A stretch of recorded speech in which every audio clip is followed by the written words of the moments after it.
RRB எக்ஸாம்ல இந்த question ப்ரீவியஸா கேட்டிருக்காங்க. ஒரு மொபைல் ஃபோனோட விலை ஆரம்பத்துல 30,000. முதலாம் ஆண்டு அதோட மதிப்பு 12% குறையுது. 2ஆம் ஆண்டு அதோட மதிப்பு 15% குறையுது அப்படின்னா 2 ஆண்டுகளுக்கு பிறகு அதோட விலை என்னவா இருக்குன்னு கேக்குறாங்க.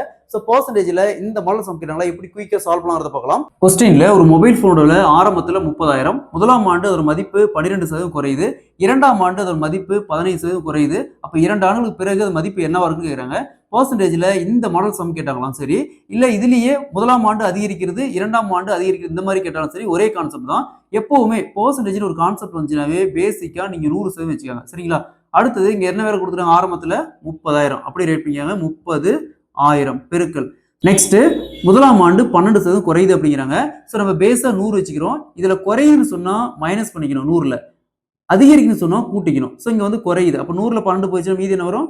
88% பெருக்கல். அதே மாதிரி இங்கேயும் குறையுது. அப்ப 100ல 15 போச்சுன்னா 85%. நெக்ஸ்ட் எப்பவுமே பெருக்கல்ல பெர்சன்டேஜ் இருந்துச்சுன்னா ஒரு பெர்சன்டேஜ்க்கு 2 ஜீரோ கேன்சல் பண்ணிடலாம். இன்னொரு பெர்சன்டேஜ் இன்னொரு 2 ஜீரோ கேன்சல் பண்ணிடலாம். பேலன்ஸ் என்ன இருக்கும்? 3 × 88 × 85. இது அப்படியே பெருக்குங்க. பெருக்கணுமா 22,440 வரும். ஸோ அப்போ 2 வருஷத்துக்கு அப்புறம் அதோட மதிப்பு பார்த்தோம்னா 22,440 ரூபா. Option B is the correct answer. இதே மாதிரி இந்த சம் பாருங்க. ஒரு மொபைல் போனோட ஆரம்பத்தில் 20,000. முதலாம் ஆண்டு அதோட மதிப்பு 10% அதிகரிக்குது. 2ஆம் ஆண்டு 20% அதிகரிக்குது. 2 ஆண்டுகளுக்கு பிறகு மதிப்பு என்ன வரும்னு கேட்குறாங்க. இதே மாதிரி தான் இந்த சம்மம். இந்த சம்ம சால்வ் பண்ணிக்கிற ஆன்சரை கமெண்ட்ல போடுங்க. அதே மாதிரி இங்க பாருங்க, இங்க குறையுதுன்னு சொல்லியிருக்கேன், இங்க அதிகரிக்குன்னு சொல்லியிருக்கேன். அதுக்கு தகுந்த மாதிரி சால்வ் பண்ணணும்.